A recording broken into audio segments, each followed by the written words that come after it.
This book, Atomic Habits, is not really about habits. It could have been a book about deliberate practice where I talk about habits, but instead it was a book about habits where I talk about deliberate practice. And I think the difference in how those two books would sell is enormous. This book actually solves a far bigger and more important problem than habits. And as I'm going to show you in this video, and I'm going to show clips of James Clear, the author, explaining the main point. He even explains in a lot of ways that this isn't really habits that he's talking about. He's solving a bigger, more important problem. You focus on the entry point to the high leverage work and you make that as automatic and as habitual as possible. And then you use that momentum to carry you into the tasks that really move the needle for you. Habits themselves are not how you succeed as a person. Habits are actually the opposite of how you get 1% better every single day. And so as you will see, the problem that James really solves is helping you get into that deep work, into that deliberate practice, which is how you get better every day. He is solving the problem of getting into it. He calls it the entry point. He also wants you to do it consistently because of how difficult it is. Now, before I show you the first clip of James Clear where he breaks this down, I want to emphasize this point. There's a really good book on the subject called The War of Art by Stephen Pressfield. It's a classic. And in that book, Pressfield talks about the concept of resistance. Resistance is the emotional, spiritual difficulty of doing the deep work, of getting to work because it's so hard. And James actually acknowledges that. And so again, from my view, The War of Art is very powerful on an emotional side. On a really practical side, James's book solves the problem of getting into the deep work, into the deliberate practice. He doesn't spend much time teaching you how to do those things. There's a single chapter at the very end.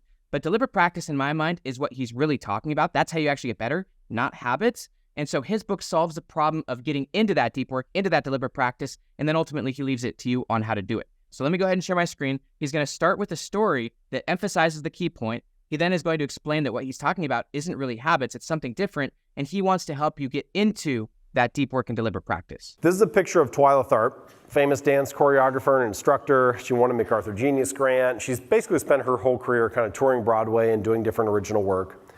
And she's also a big fan of habits. So she has a quote, I want to read it to you, and then we'll unpack it a little bit. Right? So here's what she says. I begin each day of my life with a ritual.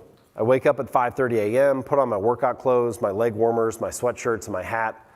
I walk outside my Manhattan home, hail a taxi, and tell the driver to take me to the Pumping Iron Gym at 91st Street and 1st Avenue, where I work out for 2 hours. The ritual is not the stretching and weight training I put my body through each morning at the gym. The ritual is the cab. The moment I tell the driver where to go, I have completed the ritual. It's a simple act, but doing it the same way each morning habitualizes it, makes it repeatable, easy to do. It reduces the chance that I would skip it or do it differently. It is one more item in my arsenal of routines and one less thing to think about. All right, now let's step back for a second. You know, if you were to go to like an academic or a researcher and ask them to define like what a habit is, they're gonna say it's really quick, mindless, automatic stuff. You know, they're gonna be talking about things like brushing your teeth or tying your shoes, or every time you pick up a pair of barbecue tongs, you tap them together twice. If I were to ask you, hey, what are some habits that you're trying to build? You know, you're not gonna pick stuff like that. You're probably gonna say something like, oh, I wanna get in the habit of writing every day, or I wanna get in the habit of going to the gym 4 days a week. And I know what you mean when you say that. You know, you mean I wanna make it this regular thing that I do consistently. I wanna make it a ritual. But like writing, for example, pretty effortful. You gotta think like fairly carefully about it. Is this the right word or not? Should I cut that sentence? It's not gonna be mindless the way that brushing your teeth might be. Real estate, you know, I don't know what each of your roles are, but prospecting, calling different clients, looking for new properties, like this is a huge part of the habits that you need to build.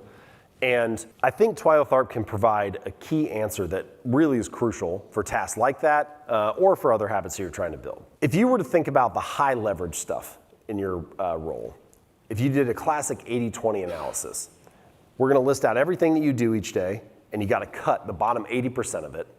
But if you really knock it out of the park on the 20% that remains, if you just totally crush it, you probably still have a job, because those are the things that really move the needle. If I had to guess, the things that are in that bucket, that's the stuff that you probably want to do more habitually, that you probably want to make a regular practice and a ritual, because those are the things that really move the needle. But they also are usually things that require careful effort and concentration. So how do we bridge that gap? How do we do this mindless and automatic habit for the thing that you need to concentrate on? And I think Twyla Tharp provides the answer, which is you focus on the cab, not the gym. You focus on the entry point to the high leverage work, and you make that as automatic and as habitual as possible. and then you use that momentum to carry you into the tasks that really move the needle for you. And so using the example he just did of Twyla Tharp, he wants you to focus on the cab, not the gym. The gym is the deliberate practice. The gym is where you actually get better. You don't actually become world-class by hailing a cab. But his whole strategy is about helping you get the entryway into the deliberate practice. Now, I want to take a second to define for you what deliberate practice is. I'm going to share with you a quotation from Dr. Anders Ericsson, who is the researcher who has developed this idea.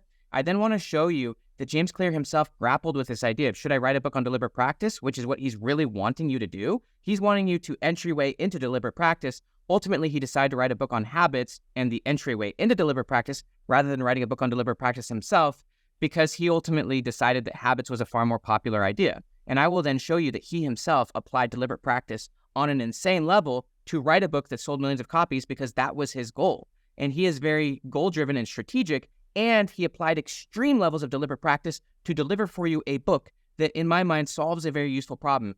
And back to the idea of the war of art, it is extremely hard to get yourself into deliberate practice. We call it the 20% of activities for a reason, because we have a million mental and emotional obstacles to actually doing that deep work. And so why I love this book, and when I read it, I've probably listened and read this book many times, is because it helps me to break free from all of the obstacles to doing the deep work and deliberate practice. But I want to make the point that deliberate practice is actually the thing that's going to make you successful. And as I will show you in this quote that I'm about to read, deliberate practice is actually the opposite of habits. Habits are not how you become successful. Habits are not how you become 1% better every single day. Habits are actually how you flatline as a person. So here's the direct quote from Dr. Anders Ericsson on deliberate practice. After some training and experience, frequently less than 50 hours for most recreational activities, such as skiing, tennis, and driving a car, an individual's performance is adapted to the typical situational demands and is increasingly automated. What he means by automated is that it becomes habitual, and they lose conscious control over aspects of their behavior and are no longer able to make specific intentional adjustments. For example, people have automated how they tie their shoes or how they stand up from sitting in a chair. When performance has reached this level of automaticity and effortless execution, additional experience will not improve the accuracy of the behavior nor refine the structure of the mediating mechanisms, and consequently, the amount of accumulated experience will not be related to higher levels of performance. I'm going to finish the rest of the quote in a second, because in that second part of the quote, he explains why deliberate practice, its purpose is to stop you from actually developing automaticity or habits. But this point he makes right here is really important, and it's crucial, and it's that once you reach a certain threshold and you start to develop automaticity or habits, more experience won't get you better at the activity. This actually debunks the 10,000 hour rule that Malcolm Gladwell popularized. Malcolm Gladwell took Anders Ericsson's research on deliberate practice and he popularized it as the 10,000 hour rule. And one of the main points of deliberate practice is that it's not about the quantity of time. It's not about 10,000 hours. It's about the quality of the work. It's about the quality of the practice, not the quantity of the practice. And so by simply just doing something more and more and more habitually, you actually don't get better. And actually the point of deliberate practice is to stop you from doing things habitually. Think about it. There are certain things that you've done for way more than 10,000 hours that you're actually getting worse at. Me, as an example, driving.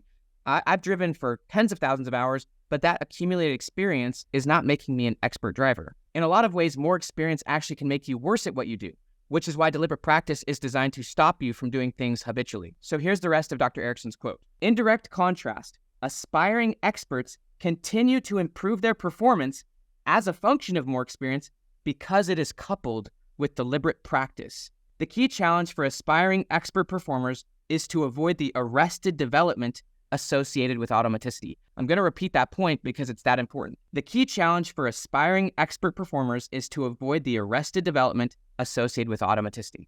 The challenge of becoming a real big expert is that we often revert to habits, and habits are the opposite of deliberate practice. Habits stop you from getting better. These individuals purposefully counteract tendencies toward automaticity by actively setting new goals and higher performance standards, which require them to increase speed, accuracy, and control over their actions. The experts deliberately construct and seek out training situations to attain desired goals that exceed their current level of reliable performance. So the main point of deliberate practice, which is the deep work, which is the way that you actually get better and better what you do, this is how you become an expert. The purpose of that is actually to stop you from having habits. Habits themselves will not make you better. Accumulating experience, doing something routinely and autopilot is not what James Clear is teaching. Not only is he helping you remove all obstacles to getting into that deep work, into that deliberate practice, but he's trying to help you do it consistently over time, because doing that deep work, doing that deliberate practice consistently over time is how you become really successful. And by nature, it's very difficult. It's very tedious. It requires mental work, creative work, which again is the opposite of habits. Getting 1% better every day is the opposite of habits. So the final thing I'm going to show you is James Clear explaining why he wrote the book on atomic habits rather than writing it on deliberate practice being the opposite of habits and deliberate practice being the thing that's going to make you successful. He explains why he chose to write it on atomic habits. Ultimately, choosing different topics for a book can lead to very different outcomes. This actually comes back a little bit to the strategy point I was making a minute ago. The example I give is there is a chapter later in the book where I talk about deliberate practice. It could have been a book about deliberate practice where I talk about habits, but instead it was a book about habits where I talk about deliberate practice. And I think the difference in how those two books would sell is enormous. Because if you're not familiar with the deliberate practice, it takes 30 seconds to kind of unpack it and talk about the concept and get everybody on the same page. And you don't have 30 seconds when someone's walking through the airport just trying to figure out what book to buy or browsing Amazon. You're not there to explain the context. So you need to be able to tap into a desire that they already have. I don't need to convince anybody that habits are important. I just need to convince you that this is the best book on the topic. So just barely, he describes that he could have easily written a book on deliberate practice, but ultimately he chose habits because habits is a much more popular topic. And as I will show you in this next clip in his interview with Tim Ferriss, he explains why he chose that topic, because ultimately his goal was to sell millions of copies, and he himself is very strategic. Strategy and deliberate practice is how James became successful, not habits. But I actually think if you look at books that sell really well, a lot of the time they're like 180 to 220 pages. They're actually even a little bit shorter than what I ended up hitting. So these are all examples of deconstructing, bestsellers and what's going on. Probably the most important place to do this is with titles. So I have a spreadsheet of hundreds of titles for books. The way that I did it was I said, I'm only going to look at books that have sold 1 million copies or more. That's what I'm trying to achieve. So let me just see how many books I can find that have done that. One of the things that I've learned as a writer and even as a marketer is that you want to sell people what they want, but give them what they need. And I think that that's what James did. He wrote a book on habits because he knew that that's what a lot of people think that they want, but ultimately he bridged them to the thing that they need, which is deliberate practice, which is what is going to ultimately get you 1% better every single day. So if you personally want to get 1% better every single day and achieve massive goals, as James Clear has done, it fundamentally comes down to 3 things, all of which are core components of deliberate practice. The first is having very high goals that you are clear on. Goal clarity is going to determine the ability to deliberately practice, because if you're not clear on the goal, then it's hard to actually practice in a direction or learn and develop in a direction. So you want to have a massive goal, but also be very clear on it. James Clear did this. He was very clear, and his goal was huge, that he wanted to sell millions of copies. That is the 1% of 1% of 1% of books. Very few books sell millions of copies. He was very clear, very committed, and he was then deliberately practicing towards that. And that's one of the key aspects of deliberate practice is studying at the level you want to get good at. He was studying, had hundreds of titles at that level. That was a deep aspect of his deliberate practice. The second key thing is goal commitment. Your level of commitment to your goal is ultimately going to determine how deep you will go into your deliberate practice. When the why is strong enough, you will be able to bear any how, as Nietzsche said, but also when the why is strong enough, you will be able to find the how, the paths, the people. Those are the few things with huge upside. That's the strategy side that James has talked about. There's another super important part of goal commitment that James Clear sort of talks about. Once you get really, really committed to a goal, I'm talking full on commitment, then that becomes part of your identity, because one of the core components of identity is that which you're most committed to as a person. And so what you want to do is you want to be very clear on your goal and then get extremely committed to it. Once you get extremely committed to the goal, not only will you then find the paths, but it will become a part of your identity where you will start operating from the identity of your future self. This is a key aspect of having a growth mindset. You really want your identity to be based on your desired future self. This is a little bit different because James talks about having an identity based on your habits. From my standpoint, you want your identity to be based on your future self, on your goals. Goals are a lot more flexible than identity, and your identity is based on the future you want. And I actually believe that James Clear did this. I believe he was very clear on his goals and then ultimately very committed to his goals. A big aspect of commitment is the standard you have, and he clearly had extremely high standards for that book. The third and final component of deliberate practice, which ultimately brings all of these 3 together, is called psychological flexibility, which I also believe James Clear to be a master of. But once you get truly committed and make it a standard, that goal, which seems impossible, the huge goal, like James is to sell millions of copies, once you get fully committed to that goal, it takes extreme flexibility to go and find new pathways, to go and find the upside pathways, to study it at that level, and ultimately also to let go of your old standards, your old beliefs, your old identity, your old habits. So these are the core components of deliberate practice and what is going to actually make you successful, what is going to allow you to achieve bigger and bigger goals, maybe even impossible goals. These are not habits. These are the things that James Clear's mastered, and I believe that these are the things that James Clear is pointing you towards. Deliberate practice. I'm Dr. Benjamin Hardy. I hope you enjoyed this video. Deliberate practice, which comes to having really clear, committed goals and then becoming flexible at finding the paths, ultimately learning and developing to the goal and letting go of the old identity, the old habits,